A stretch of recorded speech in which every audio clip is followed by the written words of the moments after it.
Tidak bisa disangkal saat ini sudah terjadi krisis pangan di berbagai wilayah dunia. Kali ini, masalah kekurangan pangan ini menjadi masalah serius karena dunia dipukul dari dua arah. Pertama dipukul oleh climate change, yang kedua dipukul oleh Rusia. Rusia menggunakan pangan sebagai senjata. Selain perang militer yang terjadi saat ini, juga terjadi perang ekonomi di mana Rusia diberikan sanksi ekonomi serta diembargo. Kemudian perang keuangan dengan cara bayar rubel berbasis emas. Dan sekarang Rusia menggunakan pangan sebagai senjata perang. Memang beda perang melawan negara berdaulat dibanding dengan berperang melawan negara yang belum berdaulat di mana pemimpinnya pada belum memahami geopolitik dunia plus belum menjalankan peran geostrategi negaranya secara mumpuni. Sahabat semua, video narasi kali ini didukung oleh ATM Dinaran, di mana rupiah Anda di Dinaran bisa menggunakan ATM untuk bertransaksi, di mana nilai rupiah Anda setara dengan nilai emas Anda. Dengan ATM tersebut, rupiah Anda bisa ditarik tunai di ATM GPN dimanapun dan digunakan sebagai alat bayar edisi dengan minimum rupiah senilai 3 gram. Maka ATM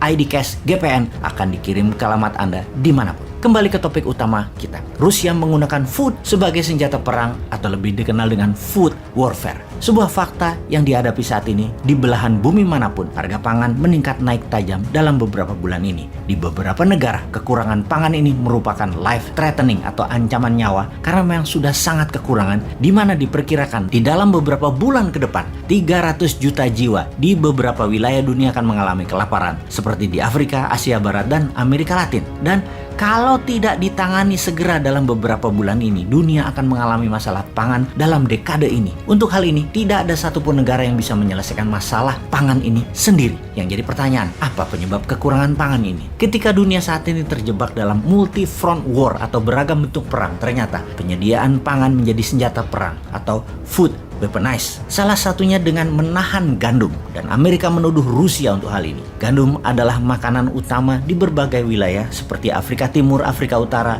Asia Barat, Eropa, dan Amerika tentunya. Biden kemudian menuduh Putin untuk memenangkan perang. Putin membuat dunia kelaparan. Antony Blinken, Menteri Luar Negeri Amerika di PBB, mengatakan perbuatan Rusia menyerang dengan menahan ketersediaan gandum dan grain memukul pangan dunia hingga minus 10% pengaruhnya dan membuat naik harga pangan dunia hingga 15% dalam waktu 3 bulan ini saja. Juga akan membuat 300 juta manusia kekurangan pangan di dunia akibat langsung sebagai sandera perang Rusia di Ukraina ini. Setidaknya saat ini 40 juta warga Ukraina sudah kelaparan. Jadi bagaimana sih cara militer Rusia memainkan food supply dunia ini? Salah satunya adalah menahan persediaan pangan di pelabuhan Rusia dan Ukraina. Tinggal Odessa, kota pelabuhan yang belum ditaklukkan. Mariupol sudah berhenti operasi pelabuhannya.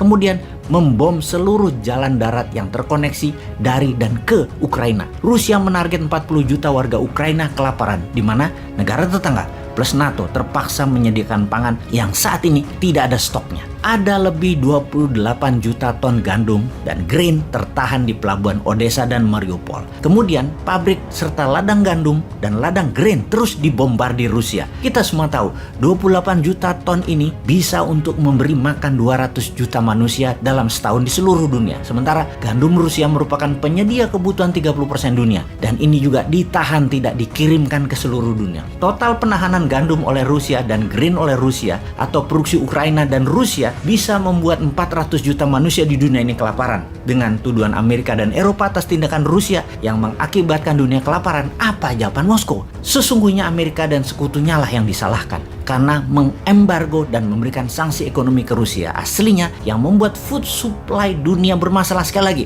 adalah perilaku Amerika dan sekutunya yang mengembargo dan memberi sanksi ekonomi ke Rusia. Ada lebih 10.000 sanksi ekonomi dijatuhkan ke Rusia yang membuat bukan saja gandum tidak bisa dikirim, namun banyak lagi jenis pangan lain yang terhalang, terdisrupsi ketersediaannya dan distribusinya. Ukraina Rusia penghasil biji-bijian, gandum, jagung, dan minyak bunga matahari yang sangat mempengaruhi dunia. Ketika Guterres, Sekjen PBB, minta Rusia melepas produk-produk tadi, Rusia minta sanksi ekonomi ke Rusia juga dicabut. Sebuah tawar-menawar yang setara dan kejam tentunya. Itulah tindakan negara berdaulat. tidak bisa ditawar dalam arti sebenarnya. Medvedev, wakil Rusia di PBB yang juga mantan presiden Rusia, mengatakan nggak adil kalau kalian mengsanksi ekonomi rakyat Rusia tetapi kalian minta lepas pangan untuk kepentingan kalian. Itu tindakan dan permintaan yang aneh. We are not idiot. Kalimat "kami bukan orang bodoh" merupakan ucapan tantangan kepada sekutu dan kepada NATO. Semua ini membuat jutaan manusia beresiko maut. Seharusnya food bukanlah senjata untuk membunuh manusia dan